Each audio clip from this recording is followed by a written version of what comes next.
Buenas tardes y bendiciones a todos, amados hermanos. Bienvenidos al estudio devocional de este sábado, rogándole solamente a nuestro hermano Eduardo que por favor verifique un archivo nuevo que le envié, que faltaban 2 diapositivas allí para poder cargar unos textos que son importantes para nuestra lección. Mientras que el hermano pues elimina esta presentación y puede cargar la otra, solamente les decimos que consideramos muy importante para estas fechas, cuando se está acercando ya la campaña, que nos empecemos a preparar doctrinalmente, nos empecemos a equipar con la palabra y sobre todo en estos sábados quisiéramos, el hermano y yo, comenzar a compartir con ustedes temas que tienen que ver con algunas enseñanzas humanas muy populares que vamos a encontrar en estos días que vamos a estar predicando, siempre en el evangelismo, pero especialmente o particularmente ahora en la campaña. Entonces, quiero que sepan, ¿verdad? O queremos que sepan que cada uno de estos sábados, pues vamos a estar eligiendo ya no temas de aliento, como veríamos trayendo, o de corrección moral, sino con mucho énfasis doctrinal para que estemos debidamente equipados y seamos útiles, muy útiles a la hora de salir a predicar, salir a enseñar. Entonces, amados hermanos, el tema de esta tarde tiene que ver con: ¿deberían los cristianos guardar el sábado? Esta sería la pregunta que vamos a estar abordando en este momento. ¿Deberían los cristianos guardar el sábado? En estos tiempos en que mucho les preocupa el deterioro o la deriva moral de nuestra nación, de nuestro mundo, de nuestra sociedad, a veces se hace la recomendación: necesitamos volver a los 10 mandamientos como nuestro código de conducta. Y aunque el motivo para esa advertencia es indudablemente honorable, sugiere un concepto común, aunque erróneo, sobre la naturaleza o el significado de los 10 mandamientos. En primer lugar, la mayoría de nosotros, todos los que no somos judíos, nunca hemos estado sujetos a los 10 mandamientos, o como se le llama a veces, el decálogo. Los 10 mandamientos no fueron ley para nosotros porque eran parte de lo que se conoce como la ley de Moisés o la ley mosaica, y ese sistema fue dado solamente a los hebreos. Vamos a leer un pasaje que está en Deuteronomio 5, 1 al 5, y vamos a rogarle a alguien que lo tenga a mano lo más rápido que pueda para que podamos aprovechar bien el tiempo. Deuteronomio, capítulo 5, versículos 1 al 5, por favor. No estamos bajo los 10 mandamientos, aunque sean tremendos mandamientos porque fueron dados por Dios, pero no estamos ni estuvimos bajo ellos porque no somos judíos, no pertenecíamos al pueblo de Israel, al que le fue dada esta ley, según explica Deuteronomio 5, 1 al 5. ¿Qué dice el texto, por favor?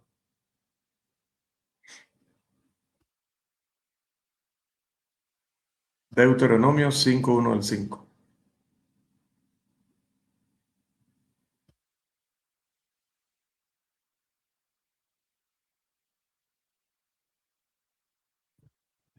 Amén. Llamó a Moisés a todo Israel y les dijo: Oye, Israel, los estatutos y decretos que yo pronuncio hoy en vuestros oídos, aprendedlos y guardarlos para ponerlos para obra. Jehová nuestro Dios hizo pacto con nosotros en Horeb, no con nuestros padres. Hizo Jehová este pacto, sino con nosotros, todos los que estamos aquí hoy vivos. Cara a cara habló Jehová con vosotros en el monte de en medio del fuego.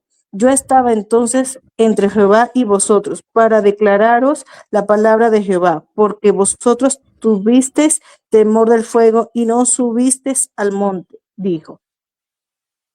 Muchas gracias, hermana. Bien, notan que el pacto se hace específicamente con Israel. La ley de Moisés se le da específicamente al pueblo de Israel, el de la antigüedad, no el creado ahora por la ONU, sino el que era puro en su linaje, solamente a ellos se le dio. Ahora, esto no sugiere o no significa que los extranjeros, es decir, los que no eran israelitas, en la antigüedad no tuvieran ningún tipo de responsabilidad religiosa y moral ante Dios. Significa simplemente que los que no eran israelitas no estuvieron bajo el código mosaico o la ley mosaica o la ley de Moisés, pero sí estaban bajo lo que se conoce como la ley patriarcal, que es la que viene desde Génesis y que termina en la cruz. Tanto la ley de Moisés como la ley patriarcal terminan en la cruz. A partir de la resurrección del Señor hacia acá, toda persona está bajo la ley de Cristo.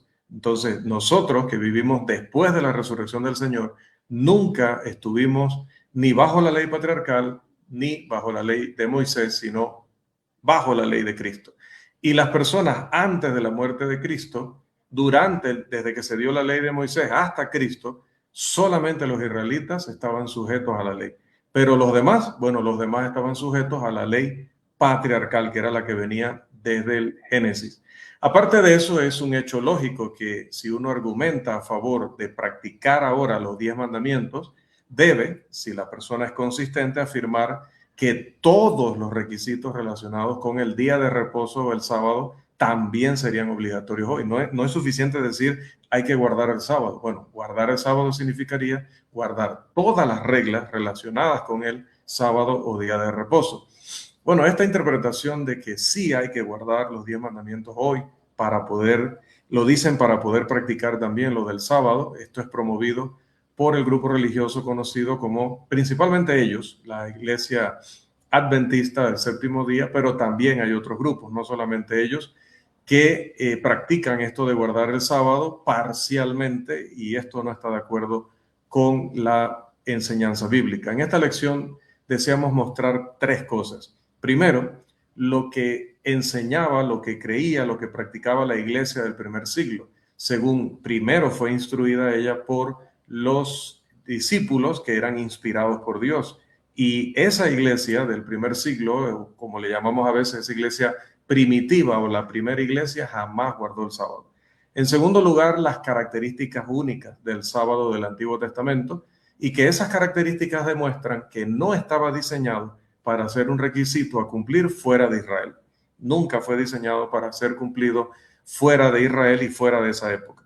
Y tercero, que las escrituras enseñan muy claramente o explícitamente que el sábado ha sido abolido, es decir, abrogado, quitado, eliminado. Entonces vamos a seguir cada una de estas 3 líneas de pensamiento en lo que el tiempo nos permite. Vamos a la primera de ellas, que es nuestro primer punto y tiene que ver con la práctica cristiana del primer siglo. Por más que alguien lo intente, va a buscar en vano, o como decimos en buen panameño, por el gusto, evidencia en el Nuevo Testamento de que la iglesia primitiva guardara el sábado con la aprobación de los apóstoles. Sí es cierto que los apóstoles frecuentaban las sinagogas en ese día, en el sábado o día de reposo, pero se ve que es con el propósito de proclamar el evangelio. Ahí es donde habría estado la mayor parte o la mayor concentración de los judíos, como podemos ver en Hechos 13 y Hechos 17. Y el mensaje con respecto a Jesús era obligatorio que se le predicara primero a ellos. Así que si yo sé que el sábado la mayor cantidad de ellos está en la sinagoga, iré ahí a evangelizar, como decimos hoy, o a predicar el evangelio, como vemos en el Nuevo Testamento. Pero ¿dónde está la evidencia de que la iglesia, no la sinagoga, no los judíos incrédulos, sino la iglesia primitiva, bajo instrucción divina, se reunió para adorar en el día de reposo? Eso no lo va a encontrar, no va a oír y se reunió la iglesia en Colosas, y se reunió la iglesia en Troas, y se reunió la iglesia en Filipos el 7º día. Eso no lo va a encontrar. Va a encontrar que judíos incrédulos se reunían el sábado porque seguían guardando la ley, aunque Cristo ya había muerto, pero ellos eran incrédulos, así que seguían guardando la ley, y Pablo y otros aprovechaban esa concentración de judíos para predicarle allí el evangelio. El reino de Cristo no se estableció un día de reposo, hubo un sábado, se estableció el día de Pentecostés, según Hechos capítulo 2, versículo 1. Y ese día, según Levítico 23, siempre caía al día siguiente del día de reposo. Entonces, si el día de reposo era el sábado y Pentecostés caía al día siguiente del sábado, entonces, ¿qué día inició la iglesia? El domingo. Entonces la iglesia comenzó a reunirse para adorar a Dios el primer día de la semana. Hechos 2:42 dice que, y no solamente lo hacían ese día, se mantuvieron haciéndolo ese día porque dice que perseveraban o se mantenían practicando la doctrina de los apóstoles. También vemos en la escritura que los discípulos en Troas, estamos hablando ya de un pueblo de Asia, dice que se reunieron el primer día de la semana. Esto es Hechos capítulo 20, versículo 7. Dice, reunidos los discípulos el primer día de la semana. Es interesante la palabra reunidos, que no dice se reunieron, sino reunidos. Eso en gramática se llama voz pasiva y significa que ellos fueron convocados para ser reunidos ese día. Es decir, que fue establecido por alguien, los convocó para que entonces ellos realizaran lo que luego dice, para partir el pan, es decir, para adorar. El día específico de reunión no fue accidental, aunque Pablo había llegado varios días antes del primer día de la semana, según podemos leer en Hechos 20:16, dice que él esperó y antes de viajar esperó hasta el primer día de la semana para poder tener la oportunidad de reunirse con la iglesia. Eso nos indica que la iglesia se reunía el primer día de la semana. No dice que esperó hasta el séptimo día, esperó hasta el primer día.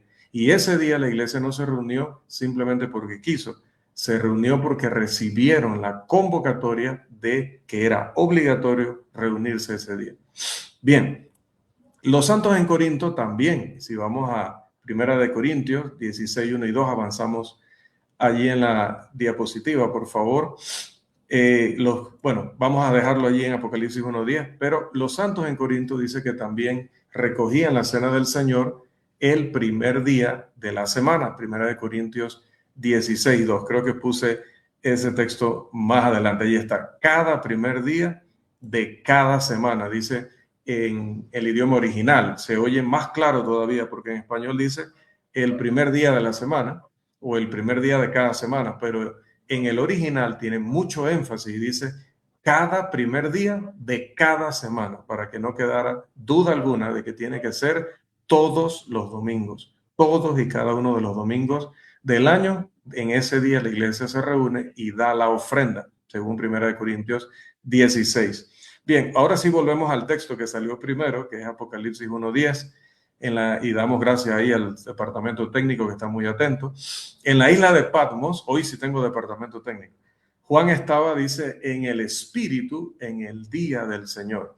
El término para día del Señor o del Señor es el término en griego siriacos, que se define como el día relacionado con el Señor. Y los léxicos, los que definen las palabras del idioma original, dice que se refiere al día dedicado al Señor, sagrado por el recuerdo de la resurrección de Cristo. ¿Y cuándo Cristo resucitó? Cristo resucitó el primer día de la semana. También, hermanos, las narraciones del Evangelio, por supuesto, dejan claro que la resurrección ocurrió el domingo y si bien Apocalipsis 1:10 no es un argumento concluyente de manera aislada, el hecho mismo de que se mencione específicamente que en ese día comenzó esta revelación, un día en el que Juan estaba solo, en la isla de Patmos, tenía que adorar a Dios, pero no había nadie más, y en ese día, mientras él adoraba al Señor como podía en esa isla, porque seguro no tenía todos los elementos necesarios, cuando uno es exiliado, quizás no tiene todo a mano, ahí no podemos hablar con certeza, pero él estaba adorando y dice que en ese momento le recibió revelación del Espíritu de Dios y le llama a ese día, el primer día de la semana, el día relacionado con el Señor. También debemos agregar esta nota. Si bien era cierto que algunos cristianos que venían del judaísmo, cristianos débiles en la fe, cristianos que no estaban bien capacitados, bien informados, tenían un problema para dejar de practicar la ley de Moisés, como podemos ver en Romanos 14, como podemos ver en Gálatas 4. Es importante reconocer que la enseñanza apostólica inspirada no aplaudió eso, ni promovió eso. Al contrario, se escribió Romanos, se escribió Gálatas, se escribió Colosenses, se escribió Efesios, se escribió Hebreos. corrigiendo esto de practicar la ley de Moisés. Bien, pasamos a nuestro siguiente punto, que tiene que ver con el testimonio de los escritores patrísticos. Y hago rápidamente una aclaración aquí. Le estamos dando el nombre que la gente le da. No es que nosotros consideramos que esta gente realmente era eso. ¿Cómo le llamaban a estos escritores que vivieron después del tiempo de los apóstoles? Le decían los padres de la iglesia. No son los padres de la iglesia, porque el que procreó la iglesia es Dios, pero pues en el lenguaje común se les llama así porque querían decir que estas personas fueron los primeros en adoctrinar o enseñar a la iglesia cuando ya no había apóstoles. Primera vez que enseñaban sin presencia física de apóstoles. Entonces por eso se les llama los padres de la iglesia, pero en realidad no son padres de la iglesia, pero le llamamos así. Eso es como cuando decimos, voy a visitarte por allá en Semana Santa. Bueno, sabemos que no es santa para nada, pero le llamamos así porque es el nombre que tiene, ¿no? Bien, entonces tenemos que traer como evidencia también lo que estos primeros escritores hablaron sobre el día en que la iglesia se reunía, porque aunque no son escritos inspirados, sí nos hacen ver cuál era la costumbre, que era lo que hacía la iglesia siempre. Y durante los primeros 3 siglos o los primeros 300 años de la historia cristiana, el testimonio es el mismo. Es un testimonio que no se contradice, uniforme, de que los discípulos originales de Jesucristo adoraron el domingo. Incluso cuando no estaban los apóstoles, seguían adorando el domingo, no el sábado. Y aquí hay una muestra de ese testimonio. Vamos a ver el primero de ellos. En nuestra presentación hay un documento al que se le llama la didaché, que es un término que tiene que ver como con enseñanza en griego. Este documento está fechado de más o menos el año 120 después de Cristo, o sea que estamos hablando que estaba muy reciente la muerte de Juan el apóstol, había pasado muy poco de que se había escrito el Apocalipsis, y este documento declara que todos los días del Señor, y otra vez usa Kiriakos o Siriacos para hablar del día relacionado con el Señor, dice que ese día se reunían para partir el pan. Cuando lo comparamos con Hechos 27, sabemos que ese día del Señor es el día en que adoró Juan en Apocalipsis 1:10 y es el día que adoraron los de Troas en Apocalipsis 27. Vamos al siguiente, por favor. Documento que se llama la Epístola de Bernabé. Este no es Bernabé, el de Hechos. Le pusieron así para que la gente lo leyera con más respeto. También está más o menos fechado el 120 después de Cristo. Y al discutir cosas como si hay que usar incienso, si hay que guardar las lunas nuevas y los días de reposo, él dice que el Señor abolió estas cosas en deferencia a la nueva ley de nuestro Señor Jesucristo. Y más tarde afirma, por lo cual también guardamos el 8º día con alegría, el día también en que Jesús resucitó de entre los muertos. Ahora, no se asuste que ahí dice 8º día, como si la semana tuviera 8 días en aquel tiempo. No, era una forma de enfatizar que no era el sábado, era el siguiente al 7º.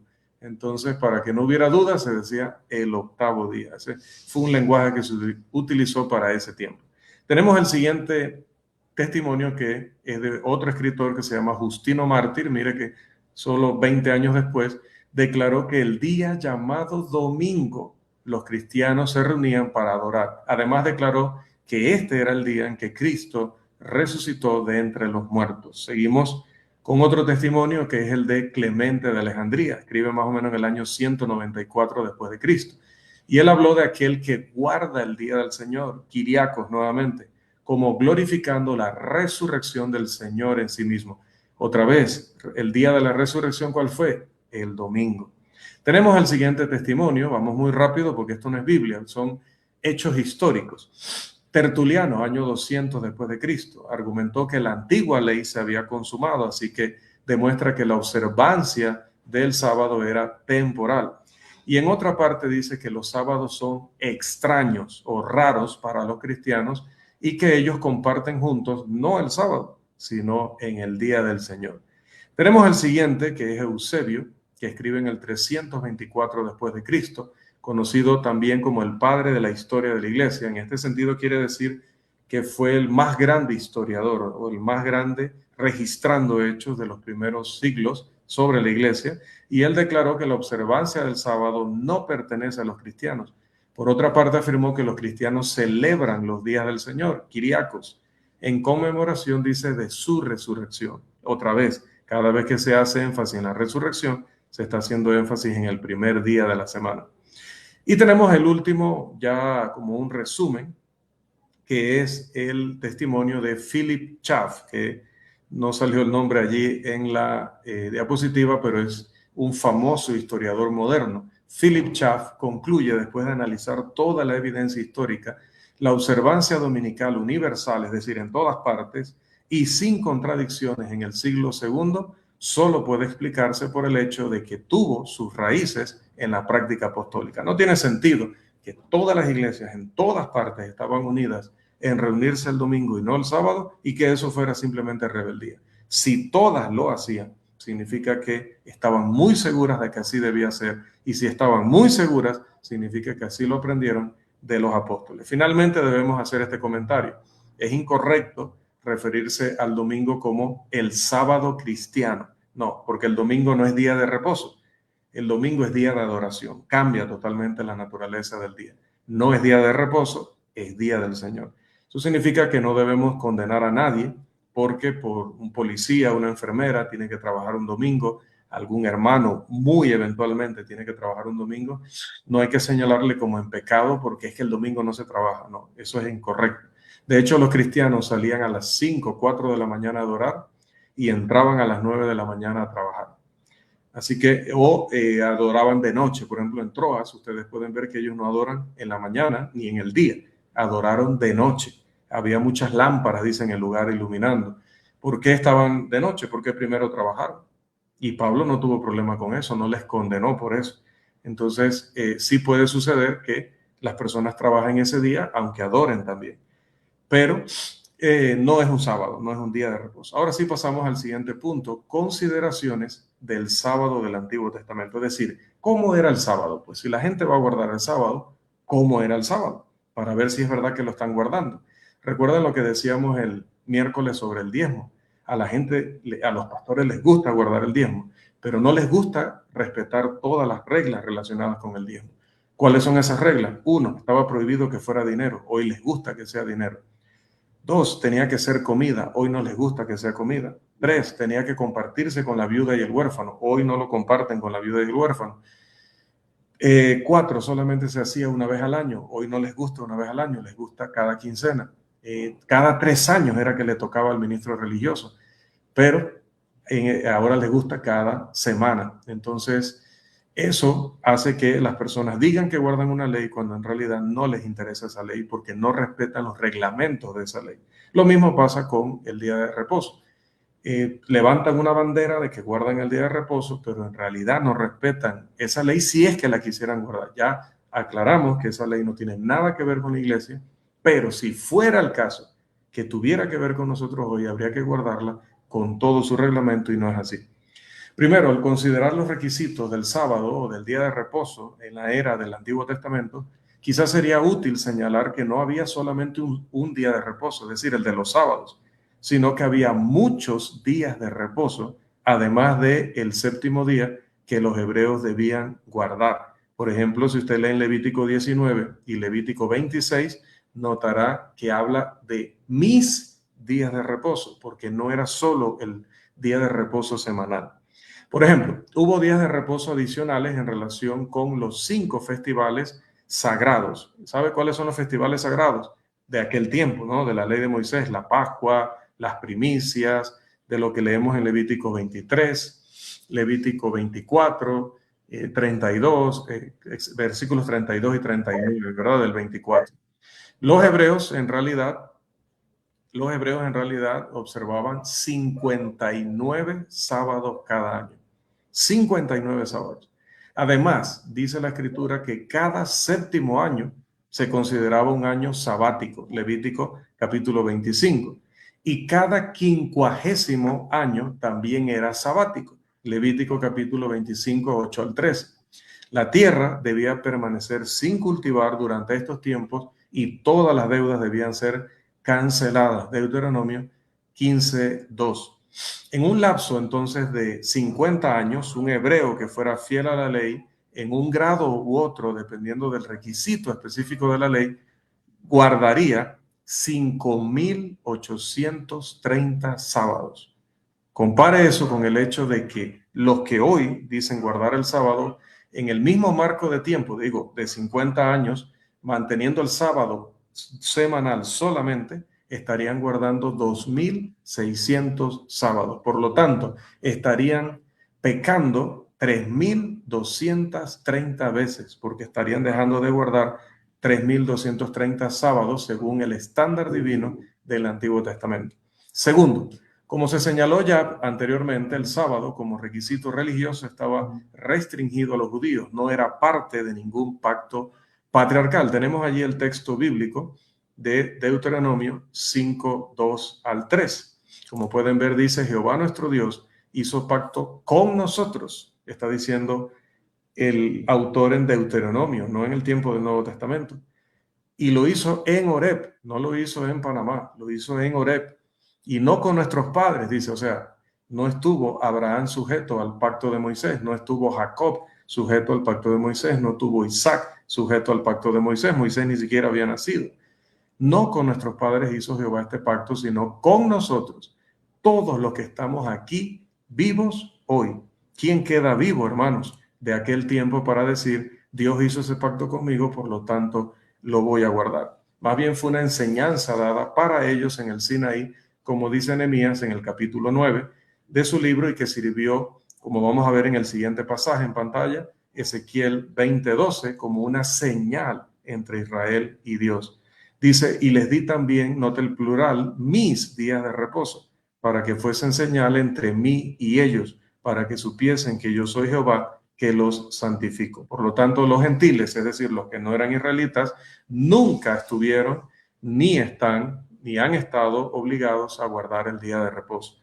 Tercero, también considere esta regulación, que no la tenemos en pantalla, pero la voy a leer desde acá. No encenderéis, dice Éxodo 35:3, Éxodo 35:3, no encenderéis fuego en ninguna de vuestras moradas en el día de reposo. Mire, si yo voy a usar el Antiguo Testamento para decir que hay que guardar el sábado, tengo que también leer el Antiguo Testamento que dice que ese día no se puede encender fuego. Ahora, esta es una clara evidencia del hecho de que el sábado no era un requisito universal. Por ejemplo, el profesor Rawlinson observa que en el clima cálido de Arabia y Palestina no se necesitaba calor artificial, así que si usted no encendía fuego, pues no iba a morir, no iba a enfermar, el ambiente ya era bastante caluroso. Pero note que Jerusalén, si lo vemos en el mapamundi, ¿no? en el globito del planeta, lo vamos a ver a la misma altura de ciudades como Nueva Orleans, como Houston, y la temperatura promedio anual es de 65 grados. Ustedes se imaginan el hermano y yo allá, el hermano Eduardo y yo allá, 65 grados. Nosotros que estamos felices aquí con los 15 y 22 grados, y cuando sube a 24 ya nos sentimos en problemas. Y dice que rara vez cae por debajo de 40, siempre está de 40 hacia arriba, generalmente en 65. Entonces, hermanos, este mandamiento pues habría matado a millones de personas si uno, por ejemplo, hubiera intentado guardarlo en Alaska o Siberia, donde todo es hielo. Vamos ahora sí a nuestro siguiente punto, que es el sábado terminó, o el día de reposo terminó. Las escrituras enfatizan que el requisito de guardar el sábado ha terminado. Los datos del Nuevo Testamento llevan a la conclusión de que la ley de Moisés, con todos sus componentes, incluido el día de reposo, ha sido abrogada. Pablo afirmó en Efesios 2:14 que la ley de los mandamientos fue abolida. ¿Y cuál es la ley de los mandamientos? La ley del decálogo, la ley de Moisés, y que fue abolida por medio de la cruz. Efesios 2:14 en adelante. Del mismo modo que también dijo que el acta de los decretos, que contenía cosas como los días de fiesta, los días de reposo, etcétera, había sido quitada del camino después de haber sido clavada en la cruz. Esto lo dijo en Colosenses 2:14 al 16. Sin embargo, los sabatistas alegan que las características ceremoniales de la ley, por ejemplo, sacrificar animales, quemar incienso, vestir ropas sacerdotales, esas fueron abolidas en la cruz. Se argumenta que la parte moral de la ley, por ejemplo, los 10 mandamientos, continúan hasta el día de hoy. Esta posición no es bíblica, es arbitraria, es artificial y no resistirá la prueba de las Escrituras, porque considere lo siguiente, y pasamos a la siguiente diapositiva. Dios nos ha prometido, o Dios nos prometió un nuevo pacto. No nos dijo que íbamos a estar bajo el mismo pacto, sino bajo un nuevo pacto. Dios prometió hacer una nueva ley que no sería como la que se le dio a Israel cuando nació o cuando salió de Egipto. Jeremías 31 en adelante habla acerca de ese nuevo pacto. Y cuando se dio ese nuevo pacto hubo un cambio en las leyes. Vamos a leer, por favor, Hebreos capítulo 7, versículo 12. Hebreos capítulo 7, versículo 12. ¿Qué dice este texto? Hebreos 7, 12. 12. Sí. Porque cambiado el sacerdocio, necesario es que haya también cambio de ley. Amén. Gracias, hermano. Cambio, o sea, una vez cambiado el sacerdocio, se tiene que cambiar la ley. ¿Cambió el sacerdocio o todavía siguen los levitas dirigiéndonos? ¿Será el hermano Eduardo un levita que está allá enfrente predicándonos? Definitivamente que no. Cambió el sacerdocio y dice que si se cambiaba el sacerdocio, necesariamente se cambiaba la ley. Pero la antigua ley, la que se le dio a Israel cuando salió de la esclavitud, la que contenía los 10 mandamientos, la que contenía la ley del día de reposo, era esta ley que se cambió cuando se cambió el sacerdocio. Así que el decálogo o los 10 mandamientos desaparecieron cuando el Antiguo Testamento fue reemplazado por el Nuevo. Pasamos a la siguiente diapositiva y vemos en Romanos 7 que nosotros somos muertos a la ley. En Romanos 7 el apóstol argumentó que el cristiano está muerto a la ley por medio o mediante el cuerpo de Cristo. Romanos 7:4. Sostuvo además que los hijos de Dios son libres de la ley en el versículo 6 de Romanos 7. Bueno, exactamente qué ley estaba a la vista, la ley ceremonial, como dicen ellos, o toda la ley, simplemente una parte o la ley completa. Bueno, Pablo dice en el versículo 7, yo no conocí el pecado sino por la ley. Había dicho recién, hemos muerto a la ley, somos libres de la ley. Ahora explica cuál es la ley, porque en el versículo 7 dice, yo no conocí el pecado sino por la ley, porque tampoco conociera la codicia si la ley no dijera no codiciarás. ¿Y cuál era la ley que decía no codiciarás? La de los 10 mandamientos. Claramente la ley según la cual el cristiano está muerto, es decir, separado y de la cual es libre, incluía el decálogo o los 10 mandamientos, es decir, incluía el día de reposo. El cristiano no tiene la obligación de guardar esa ley, no tiene la obligación de guardar el sábado. El hecho es que justo después de afirmar que la ley fue clavada en la cruz, Pablo declaró algo sumamente interesante en Colosenses 2, 14 al 16. Vamos a leer ese pasaje, el versículo 16, para ir concluyendo nuestra lección. Colosenses, capítulo 2, versículo 16, por favor. Colosenses 2, versículo 16.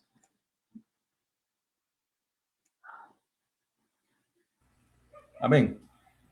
Por tanto, nadie os juzgue en comida o en bebida, o en cuanto a días de fiesta, luna nueva o días de reposo. Amén. Note que Pablo dice que nadie podía juzgar a otro por no guardar los días de reposo. Y la palabra juzgar significa condenar. Hermanos, esta declaración no podría haberse hecho si la ley del sábado todavía estuviera vigente, porque si todavía estuviera vigente, alguien no la guarda, sí se le puede condenar o juzgar. Pero aquí dice Pablo, no se puede, por lo tanto no está vigente. Así que concluyendo, hermanos, esperando que haya quedado muy claro, igual si hay alguna pregunta y Dios nos da vida para reunirnos el día de mañana o por medio de las redes sociales, usted puede acercarse y hacer más preguntas o compartir argumentos que usted ha escuchado que quizás no hemos considerado en esta breve lección para seguir ayudándoles con este tema. No dudamos de que muchos sabatistas son sinceros en su convicción de guardar el séptimo día, pero ya sabemos, lo vimos el día miércoles, la sinceridad sola no justifica a un hombre delante de Dios. La práctica moderna de guardar el sábado es errónea porque es un mandamiento abolido y guardar mandamientos abolidos es desafiar a Dios en su nueva ley. Que nuestro Dios nos siga bendiciendo.